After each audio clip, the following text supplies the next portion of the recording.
extiende más allá de las fronteras de Nicaragua. Los nicaragüenses en el extranjero se enfrentan a la privación arbitraria de su nacionalidad, su identidad jurídica, la falta de acceso a la documentación oficial, el apoyo consular, así como a otras violaciones que impiden la reunificación familiar y afectan ampliamente a las condiciones necesarias para subsistir en el extranjero. Los ciudadanos nicaragüenses han quedado apátridas y sin acceso a recursos legales, y muchos nicaragüenses sufren condiciones similares a aquellas provocadas por la apatría. Los familiares de las víctimas de violaciones de los derechos humanos son a su vez victimizados por el gobierno solo por estar relacionados con opositores reales o percibidos del gobierno. Y estas violaciones que llamamos violaciones por extensión son especialmente graves cuando afectan a los más pequeños. Las niñas y los niños han sido objeto de violaciones debido a su relación con sus padres o familiares, a sus actividades u opiniones expresadas por ellos. Solo el vínculo de parentesco hace con que se violen sus derechos. Muchos niños han sido separados de sus padres y que han sido expulsados y deportados o a los que se les ha prohibido la entrada a Nicaragua, mientras que a otros se les han negado pasaportes en regla, reunirse con sus padres. El informe nuestro también destaca la consolidación y la centralización de todos los poderes del Estado en manos del presidente Ortega y la vicepresidenta Murillo, y en particular el control total ejercido sobre el Poder Judicial. La centralización del poder no solo garantiza la impunidad de los perpetradores, sino que también socava cualquier esfuerzo para la rendición de cuentas. El gobierno ha conseguido perpetuarse en una burbuja cada vez más sólida para continuar en el poder y aniquilar a cualquiera que intente romper esa burbuja. En este contexto, la ley de amnistía promulgada en el año 2019 consagra aún más la impunidad al brindar graves violaciones de los derechos humanos. Estas violaciones incluyen ejecuciones extrajudiciales, detenciones arbitrarias, tortura y persecución. Semejantes cláusulas de amnistía son completamente incompatibles con las obligaciones de Nicaragua en virtud del derecho internacional de los derechos humanos y en particular con la Convención contra la Tortura y otros tratos y penas crueles, inhumanos o degradantes. Apelamos al gobierno que ponga en libertad de inmediato a todas las personas privadas arbitrarias de su libertad, que ponga fin a las violaciones, los abusos, los crímenes, en especial la persecución por motivos políticos, y que emprenda investigaciones exhaustivas, independientes y transparentes de las violaciones, los abusos, los crímenes documentados por nosotros. Invitamos también a la comunidad internacional a que actúe de inmediato, ampliando las sanciones contra las personas e instituciones implicadas en violaciones de derechos humanos en Nicaragua. Las sanciones son una forma mínima de rendición de cuentas en un país donde la impunidad y la criminalización de la democracia son la norma. También hacemos un llamado a la comunidad internacional para que haga uso de nuestras conclusiones y nuestros reportes en materia de sus políticas y relaciones internacionales respecto a asuntos de seguridad financiera y comerciales, ya sea en el marco del Grupo de Acción Financiera Internacional, del Fondo Monetario Internacional o a la hora de condicionar el acceso preferencial de Nicaragua a los mercados, al cumplimiento de objetivos políticos no comerciales, entre otros. El efecto sobre la población nicaragüense es devastador de todo lo que hemos encontrado. Y le tomará al pueblo de Nicaragua y a la comunidad solidaria internacional muchos años y mucho más recursos para recuperar todo lo perdido bajo el gobierno del presidente Ortega y vicepresidenta Morillo. Muchas gracias. Muchas gracias, señor Simón. A continuación vamos con las preguntas. Por favor, vamos a utilizar la herramienta levantar la mano para las preguntas de Zoom. Vamos entonces con 100% Noticias en primer lugar. Vamos a recoger de a 3 preguntas para hacerlo más efectivo, así que si existen otros colegas que se quieran sumar a este primer grupo, por favor, para reunir las 3 preguntas, les solicitamos levantar la mano. Mientras vamos con 100% Noticias, por favor, presentarse quien está realizando la pregunta. Buenos días, Leticia Gaitán, periodista de 100% Noticias. En el informe hablan de la estructura organizada de represión del Estado de Nicaragua, pero observamos que no está el Ejército de Nicaragua. ¿Por qué? Y el Ejército de Nicaragua no es parte de ese Estado represor que lidera Daniel Ortega y Rosario Murillo. Muchas gracias. Esa es la primera mano levantada, así que vamos con esa respuesta, por favor. Especialistas, expertos, quien quiera contestar, por favor que abra el micrófono. Gracias, Matías. Un gusto saludarlos a todos. Creo que es importante determinar que la estructura de aparato organizado de poder lo que muestra es la vinculación de un poder verticalizado que tiene, sin lugar a dudas, un control sobre todos las otras instituciones y poderes. Esto significa también la labor del grupo de entrar a determinar quiénes son las personas articuladoras, las personas que materializan los comportamientos de graves violaciones, también las que ordenan y las que disponen sobre esa función. El hecho de que nosotros hayamos entregado un primer resultado sobre el tema de la estructura del aparato organizado de poder, como lo hemos hecho en otros casos, no quiere decir que no tengamos que seguir avanzando en la búsqueda de información para tener la fiabilidad y confiabilidad sobre los elementos que aportamos. Sin duda alguna, la articulación está entre todas las ramas del poder público, pero para efectos de poder determinar elementos mucho más contundentes sobre otros poderes del Estado, también seguimos en la investigación que nos permita avanzar para que en la época del septiembre, cuando hagamos el oral update, tengamos otra información que podamos suministrar de manera clara. Tenemos algunos elementos que permiten visualizar, y aquí no hablo en materia concreta de ninguno en particular, de otros intervinientes que efectivamente se están investigando y se está profundizando. Pero cuando hablamos de una estructura del aparato organizado de poder, lo que estamos diciendo es que se ha concebido un control centralizado de todos los poderes para poder lograr las graves violaciones de derechos humanos.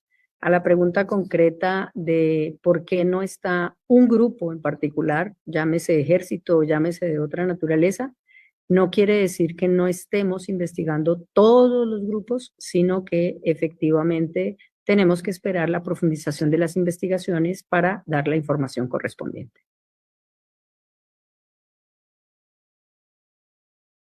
Muchas gracias, experta. No sé si alguno de los expertos quiere complementar algo más sobre esta pregunta. ¿No? Si no, adelante. Nosotros dependemos de la información que nos suministran fuentes que tengan información directa de primera mano sobre actores para poder tener lo que llamamos en inglés linkage evidence, en cuanto a hechos y a actores. Por lo cual, invitamos a todos y a todas que tengan información que nosotros procesamos, validamos y cruzamos para poder avanzar en lo que la colega acaba de describir en cuanto al proceso de investigación y su progreso en las próximas fases de nuestro mandato. Muchas gracias, señor Simón. Entonces vamos con José Cardosa. Por favor, identificar el medio. Y después tengo a Mosaico CSI. Vamos con estas dos preguntas en conjunto. Por favor, identificar nombre y medio. Adelante, Cardosa. Bueno, buenos días. Muchas gracias por la invitación a esta conferencia. Soy José Cardosa, periodista de Café con Voz, y tengo dos preguntitas. ¿Han volteado la mirada del grupo de expertos al tema de la migración irregular que ha venido promoviendo el régimen de Daniel Ortega desde 2021, que prácticamente ha utilizado a Nicaragua como una autopista para promover la migración irregular? Y lo otro es, mi segunda pregunta es si ustedes consideran que con base en estos hallazgos de la comunidad internacional puede acusar a la dictadura bajo la Convención de Palermo y cuál sería el alcance de esta medida. Esas serían mis dos preguntas. Muchas gracias. Muchas gracias, José. Le damos la palabra al siguiente colega. Buenos días, les saluda Luis Eduardo Martínez, del medio Mosaico CSI. El régimen Ortega Murillo ha sido indiferente tanto a las comunicaciones como a los informes del grupo de expertos. La pregunta sería, ¿cuáles serían las repercusiones que esperaría el grupo de expertos, por un lado, del propio régimen Ortega Murillo y por otro también reacciones de la comunidad internacional? Muchas gracias a ambos periodistas. Entonces le damos la palabra al experto o la experta que quiera contestar las primeras preguntas. Abra el micrófono. Listo. Voy a responder la pregunta en cuanto a la Convención de Palermo. La colega entrará al tema de migración irregular. La Convención de Palermo es una convención que no tiene cláusula de jurisdicción, por lo cual sería imposible generar litigio o responsabilidad del Estado en la materia, ya sea por la propia Comisión o sus dos protocolos. La primera pregunta va dirigida a un protocolo en particular, que sería el tráfico de migrantes.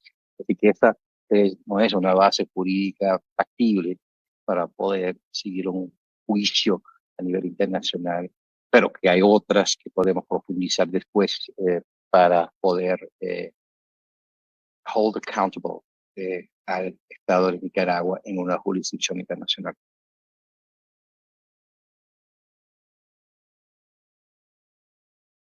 Experta Buitrago. Damos respuesta a dos de las preguntas que acaban de hacer. Sin lugar a dudas, en el informe se trata el tema de migración.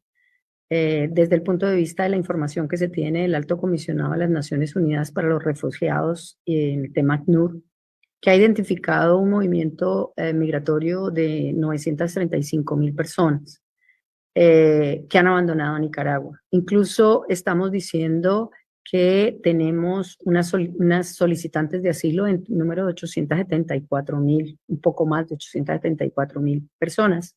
Y sabemos que han obtenido el estatus de refugiados 60,424 personas. Desde ese punto de vista, se ha tratado de documentar e investigar también qué número de personas están saliendo, habiendo sido obligadas a salir. Y también hemos mencionado en algunos apartes el tema de que hemos encontrado algunos casos en donde puede constituirse el tema de exilio forzado. Allí seguimos profundizando y seguimos profundizando en razón también a que necesitamos mirar cuáles son las situaciones que llevan a la movilidad y a la migración a la región, y sin lugar a dudas estamos haciendo un énfasis en el tema de la investigación de situaciones que puedan llevar a que una persona abandone el territorio o se traslade de manera forzada. Sobre esos supuestos, ese es un tema que está allí. Se va a hacer también un documento individual sobre el tema de migración y sobre el tema de movilidad, y se hace parte integrante del informe corto que estamos presentando en este momento. En el caso particular de la pregunta de la migración irregular, ha sido una autopista para promoverla, el comportamiento del presidente de Nicaragua. Pues tenemos que decir categóricamente que estamos viendo todos esos puntos, tanto así que sobre esos supuestos hemos llegado a mirar quienes sí nos han podido dar información sobre esta situación de coerción para que se genere este aspecto. En la otra pregunta, el tema de si ha sido indiferente Nicaragua, es clarísimo que ha sido indiferente a las comunicaciones que hemos trasladado al Estado nicaragüense. Han sido más de 5 comunicaciones durante los años que llevamos, con unas preguntas concretas que ocupan varios folios en solicitudes, y sobre esos elementos hemos reiterado en el día de hoy en la sesión de la Asamblea la necesidad de que los gobiernos le pidan a Nicaragua que nos entregue la información para que podamos evaluar la información que ellos suministren. Desde ese punto de vista, seguimos insistiendo en la necesidad de que haya información entregada por el gobierno y seguimos requiriendo la misma. Muchas gracias, experta Buitrago. No sé si la experta Ariela Peralta quiere agregar algo. Solamente complementar sobre la pregunta del corredor migratorio, que preguntaba específicamente, dejar claro que el GREN no ha entrado a ese aspecto, sí a lo que ustedes pueden leer en el informe, que se refiere a la imposibilidad de entrar al país, a la imposibilidad de salir muchas veces del país, a lo que nosotros llamamos un exilio forzado sin entrar a nomenclaturas jurídicas, pero ustedes lo pueden ver en el informe, y la repercusión que esto ha tenido en términos de intimidación y consecuencias para el proyecto de vida de las personas que están adentro, fuera de Nicaragua, y sus familiares, y por supuesto la privación de la nacionalidad con todas las consecuencias que ello tiene. Sobre la pregunta concreta de este corredor que se ha facilitado de migración, el grupo no ha investigado certeramente esto, ni lo expone en el informe. Muchas gracias, experta Peralta. Le damos la palabra a Manuel Pérez. Por favor, presentar el medio. Hola, buenos días a todas y a todos. Soy Víctor Manuel de la revista Intertextual. Gracias. Tengo una pregunta. Me gustaría saber si el grupo de expertas y expertos le ha prestado atención a la política de Estado de la liberación de reos comunes, que ha significado el incremento de crímenes de odio hacia la comunidad LGBT y los femicidios en Nicaragua, que representa violaciones a los derechos humanos de mujeres y población diversa. Salud. Muchas gracias, Víctor Manuel. Le damos la palabra ahora en el medio La Prensa. Por favor, identificar el periodista. Gracias. Muchas gracias, buenos días. Mi nombre es Harlen Pérez del diario La Prensa. Quería consultarles qué nuevas medidas o recomendaciones dan ahora que mencionan el tema del impacto que tienen las violaciones a derechos humanos en la niñez. Entonces sí me gustaría saber qué impacto tendría esto o qué medidas ustedes recomendarían. También mi segunda pregunta sería qué acciones futuras piensa tomar el GREN y si estas incluyen alguna relación entre violaciones a derechos humanos y corrupción. Muchas gracias. Abrimos el piso para los expertos. ¿Quién quiera contestar? Sí, Matías, puedo. Sí. Les agradecemos las preguntas. Sobre la primera pregunta, el grupo, sobre esta pregunta específica sobre la liberación de reos y discursos de odio contra la comunidad LGTBI, el grupo no ha investigado particularmente este tema de lo que se nos pregunta. Es importante recordar también cuál es nuestro mandato y desde cuándo, sin perjuicio de que puede haber muchísimas violaciones a los derechos humanos que tendrían que estar conectadas entonces con una política del Estado en relación a violaciones específicas. Sí, el grupo tiene un enfoque de género específico y en ese sentido integra transversalmente una mirada de género, pero sobre la pregunta concreta no hay una investigación a este punto. Y sobre el tema de, seguro mis colegas que presentaron nuestro informe en Ginebra, sobre el tema de los niños y niñas, sí nosotros tenemos una especial preocupación y los ponemos en el informe porque este nuevo método de amedrentamiento, de violación de derechos humanos y de persecución como crimen, implica consecuencias sobre los niños y niñas. ¿Por qué? Porque estas personas que han debido de salir del país, a las que se le ha quitado la nacionalidad, que han sido expulsados nacionales y extranjeros, o a las personas que no se le permite entrar o salir del país, tienen consecuencias muy grandes respecto a su vida. Como ustedes saben, esta es una especie de muerte civil. Estas personas carecen de lo que se llama el derecho a la personalidad jurídica,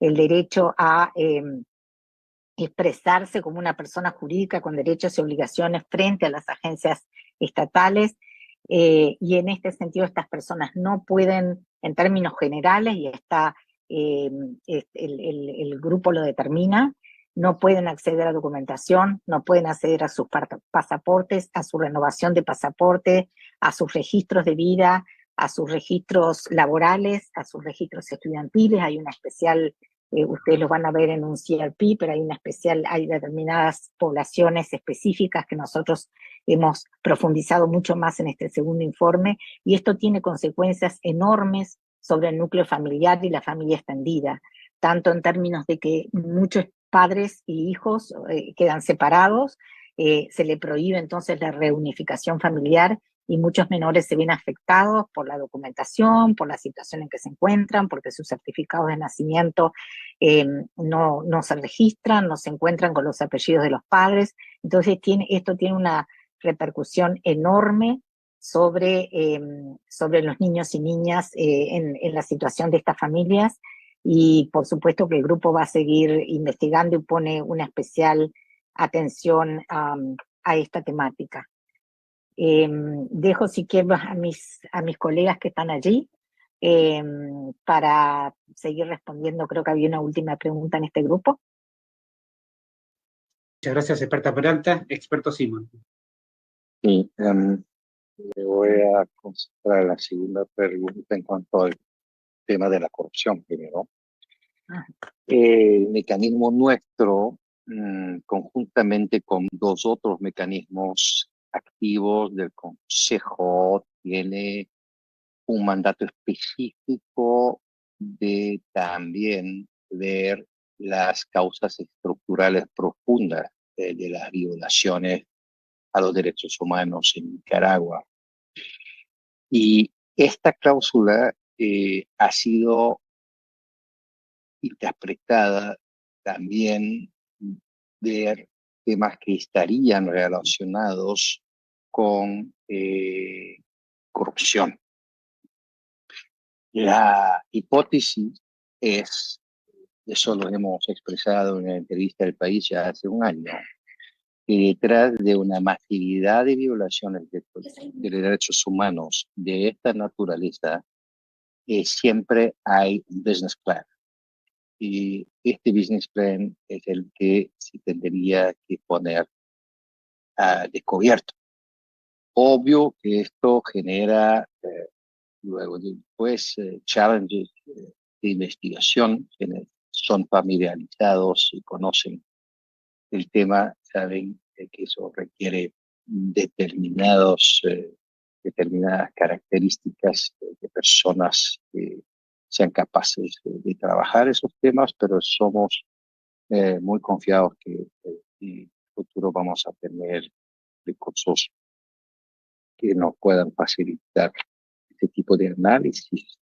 En cuanto a las violaciones de los derechos a la niñez, vamos a querer profundizar en cuanto a que se instrumentalice incluso quizás a niñas y niños para castigar a personas opositoras o percibidas legales, o esto es simplemente un daño colateral que los actores en el Estado lo toman como un efecto de sus políticas violatorias a los derechos de los adultos.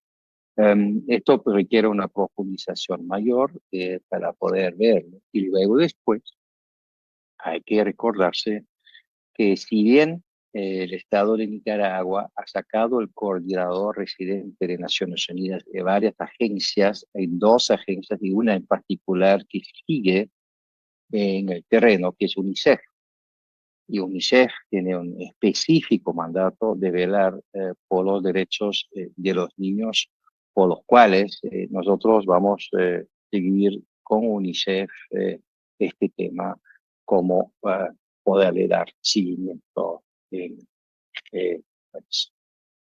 Quizá una cosa adicional en el tema de la investigación, en particular frente al tema de las torturas y las detenciones, sí hay información que ha sido desagregada en términos de hombres, mujeres, población trans y desde ese punto de vista también población eventualmente LGTBI, que genera también una información que se está procesando en el término de no solamente el trato que se les daba, sino la clase de métodos de tortura que se utilizaba.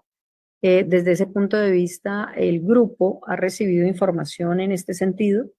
De todos modos, sí, también tenemos el dato de eventuales feminicidios y sobre esos supuestos se sigue profundizando en aspectos fundamentales que tienen que ver con los métodos de la población detenida y carcelaria.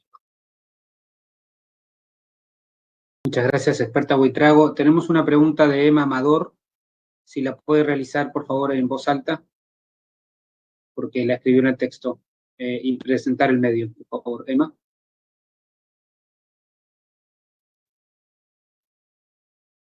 Emma, ¿está por ahí?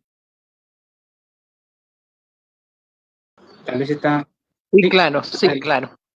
Yo lo que pregunto es, tomando en cuenta los niveles de represión, corrupción, genocidio y todo lo que ha pasado en Nicaragua a través de los años, profundizado en estos últimos 5 años, ¿qué facultad le asiste a un individuo como presidente de un país para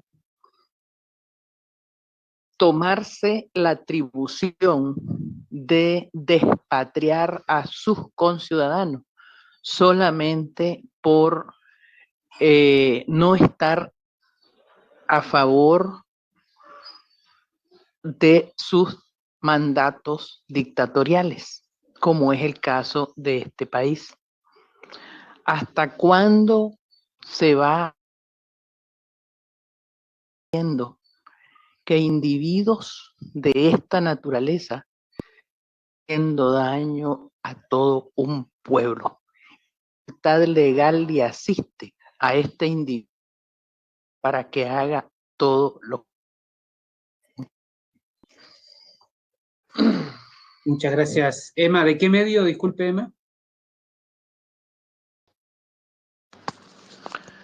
Soy de La Esteliana. Gracias. Esta es una audiencia pública, imagino, así que voy a necesitar protección. Gracias. Ok. Simplemente no está, simplemente quitarle la nacionalidad a a ciudadanos. Obviamente, en primer lugar, es una decisión soberana del país y del Estado, y hay múltiples jurisdicciones que tienen cláusulas en este sentido, pero hay una prohibición general y absoluta en el derecho internacional, el cual le prohíbe a los estados ejercer sus derechos soberanos violando la regla de la discriminación por razones étnicas y religiosas. Discutible es en el derecho internacional público, consuetudinario, que esto también aplica para razones políticas. Sin embargo, Nicaragua es desde el 2013 parte de la Convención contra la Apatría de 1961, y en el artículo 9 de esa convención se extiende esta prohibición absoluta por razones convencionales a motivos políticos para quitar la nacionalidad. Así que Nicaragua no tiene, y en particular su presidente, las facultades soberanas de quitarle a nadie la responsabilidad, la nacionalidad por razones políticas. Y es más, este artículo 9 es lo que llamamos en el derecho internacional una cláusula erga omnes partes. Y esto es una cláusula que le da a cualquier parte de la convención la legitimación activa de demandar a Nicaragua ante la Corte Internacional de Justicia. Una adición, precisamente en la presentación que hicimos hoy, hemos solicitado a la comunidad internacional que se ejerzan las acciones correspondientes para que se pueda demandar estos actos que son, sin lugar a dudas, responsabilidad en el ámbito del derecho internacional y de los derechos humanos, y por lo tanto se considere que el Estado de Nicaragua es responsable de estas violaciones. Excelente, muchas gracias. No sé si hay alguna otra pregunta. Si no, ya con esto doy una última chance. Si hay alguna pregunta, levanten la mano. Bueno, entonces muchas gracias a todas y a todos, en particular a los expertos que tuvieron este tiempo con la prensa de América Latina, especialmente de Nicaragua, y bueno, a todos ustedes vamos a seguir en contacto durante los próximos días para hacerles llegar material informativo y además de alguna actividad que vamos a tener particularmente con la prensa en Costa Rica. Muchos de ustedes están allí, así que va a haber oportunidad de un diálogo directo.